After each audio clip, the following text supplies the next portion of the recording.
지금까지 최고의 전투민족이 누구인지는 논란의 소지가 많은 애매한 주제였습니다. 그래서 제가 세계사를 기준 삼아 교통정리를 해드리고자 합니다. 그럼 세계사로 본 최강의 전투민족 순위 탑7 시작합니다.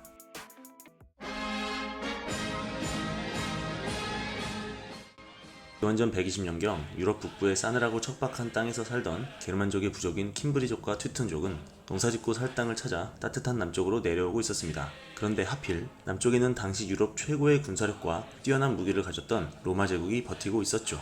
로마는 그저 주변의 원시 부족들이 먹을 것을 구걸하러 오는 것인 줄 알았고 늘 하던 대로 군대를 보내 겁을 줘서 게르만족을 쫓아내려고 했습니다. 그러나 그 광경을 본 게르만족은 겁을 먹기는커녕 부족의 모든 남자들이 돌격해 로마군을 공격했죠. 결과는 로마군의 최고 지휘관이 사망했고 로마군은 꽁무니가 빠지도록 도망칩니다. 깜짝 놀란 로마는 1개 군단 약 8,000명의 병력을 보내보지만 게르만족은 그들마저 전멸시켜버리죠.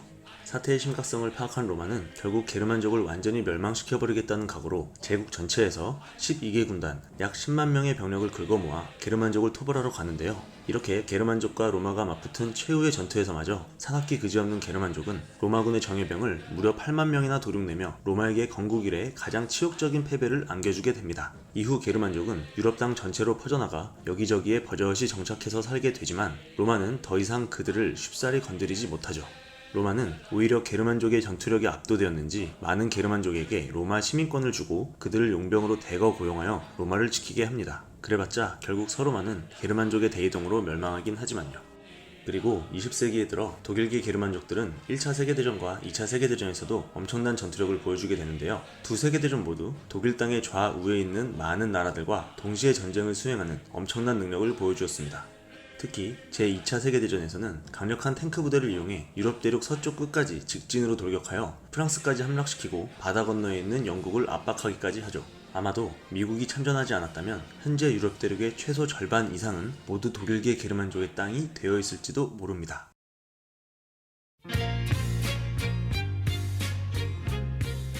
일단 슬라브족 남성은 평균 181에 80kg이 넘는 몸무게로 수치상으로만 보면 게르만족과 별반 다를 것이 없어 보이지만 실제로는 게르만족보다 상체 근육의 비중이 많고 유연성까지 갖추어 극강의 전투력을 자랑합니다. 이렇게 힘과 민첩, 유연성을 모두 갖춘 슬라브족은 레슬링, 다이빙, 체조 등의 종목에서 두각을 나타내어 왔죠. 역사적으로 슬라브족은 강력한 정복자들을 파멸시키는 것을 즐기는데요. 자잘한 건 다 빼고 딱 3가지만 예를 들어보겠습니다. 첫째, 그들은 나폴레옹의 군대에게 파멸에 가까운 손실을 주어 유럽 정복의 꿈을 좌절시켰고 결국 그를 내리막길로 굴러떨어뜨렸습니다. 둘째로는 바이킹족 역사상 가장 강력한 정복왕이었던 칼 12세도 슬라브족 국가인 러시아의 표트르 대제에게 크게 패하여 몰락하죠. 마지막으로 제2차 세계대전에서 승승장구하며 유럽을 거의 정복했던 게르만족의 히틀러도 괜히 가만히 있는 슬라브족을 건드렸다가 폭삭 망하게 됩니다. 이 부분을 짧게 설명드리자면 제2차 대전 당시 독일과 소련은 서로 침범하지 않겠다는 불가침 조약을 맺은 상태였는데요. 평소 소련을 얕보던 독일이 갑자기 소련을 기습했다가 결국 자신들이 자랑하던 탱크 부대도 전멸당하고 수도인 베를린도 함락당하고 2차 대전 전체에서 전사한 독일군의 80%를 소련과의 전투에서 잃게 됩니다. 이렇듯 슬라브족은 개인적으로나 전체적으로나 강력한 전투민족임에는 틀림이 없습니다.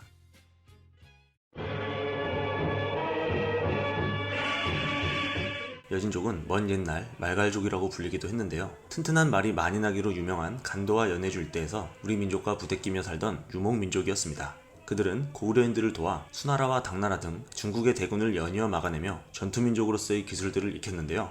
비록 여진족은 고구려와 발해의 지배하에 있었지만 발해가 멸망한 후에는 드디어 자유의 몸이 됩니다. 그리고 그들은 그동안의 봉인을 풀고 전투민족으로서의 엄청난 힘을 발휘하게 되죠.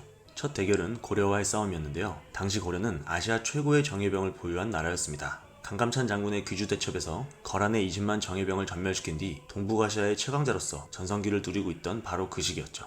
그런 고려가 윤관의 별무반을 내세워 동북 구성을 점령하고 여진족 토벌에 나서자 여진족은 놀랍게도 도망가기는커녕 고려의 별무반과 서로 밀고 밀리는 치열한 공방전을 벌입니다.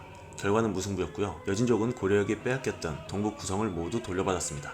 이후 자신감을 얻은 여진족은 자신들의 서쪽에 있던 거란족의 요나라를 순식간에 제압하고 금나라를 건국, 북방의 최강자로 군림하기도 합니다. 비록 이 금나라는 얼마 되지 않아 징기스칸의 몽골에게 멸망당해버리고 말았지만 그 과정에서 세계가 인정하는 몽골의 명장 수부타이의 군대를 격파하기도 하는 등 전투민족으로서의 기백을 보여주었죠. 또한 그들의 잠재되어 있던 전투 본능은 몇백 년 후 다시 부활하여 17세기 청나라를 세우게 됩니다. 그들은 당시엔 절대 망하지 않을 것 같던 명나라를 차근차근 공략하여 결국엔 멸망시키고 중국을 통일하는데요. 여기서 우린 전투민족이라면 갖춰야 할 여진족의 근성과 집요함을 엿볼 수 있습니다. 하지만 여진족은 청나라 건국 후 한족에게 순식간에 동화되어 지금은 약 200여 명만이 작은 마을에서 여진어를 쓰며 살아가고 있다고 하네요.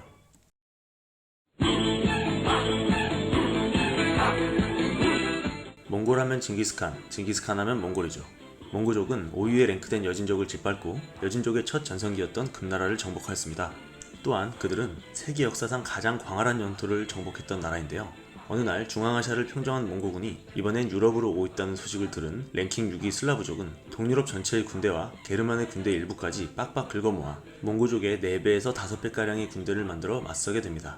그중 철갑을 입고 용맹을 떨치던 유럽 최강의 튜튼 기사단은 몽고족의 작은 신체와 그들이 타고 있는 볼품없는 말을 보고는 코웃음을 쳤다고 하죠. 하지만 몇 시간 뒤 튜튼 기사단은 대부분이 싸늘한 죽음으로 발견됩니다. 나머지 오합지졸의 동유럽 군대는 남은 힘을 짜내어 몽골군에게 한 번 더 맞서보지만 그들은 명장 수부타이의 전술에 말려들어 무려 3, 4일 동안이나 집요하게 추격해오는 몽골군에게 사냥당하는 신세가 됩니다. 살려달라고 애원해도 몽고군은 그들을 살려주지 않았습니다. 결국 동유럽 군대는 모두 전멸당하는 악몽을 겪게 되죠. 이후 동유럽의 백성들은 불쌍하게도 몽골군에게 3분의 1에서 절반에 가까운 인구가 학살당하게 됩니다. 이후 몽골의 칸이 병들어 죽는 바람에 몽고족의 유럽 원정은 끝나고 말지만 역사학자들은 그때 만약 몽골의 칸이 죽지 않았다면 서유럽까지도 몽골에게 정복당했을 것이라고 말합니다. 그런데 하필 왜 몽골이 3위 이내에 랭크되지 못했을까요? 몽고족은 매우 위대한 정복민족이었음은 틀림없지만 사실 그들이 성공했던 가장 큰 원인은 징기스칸, 수부타이와 같이 천년에 한 번 나올까 말까한 명장들이 줄지어 그들을 이끌었다는 행운이 작용했던 것이 사실입니다. 자, 그럼 1에서 3위는 대체 얼마나 어마무시한 종족들일까요? 여러분께서 예상하신 내용을 댓글로 달아주시면 재미있을 것 같습니다. 그럼 저는 2탄에서 다시 찾아뵙겠습니다.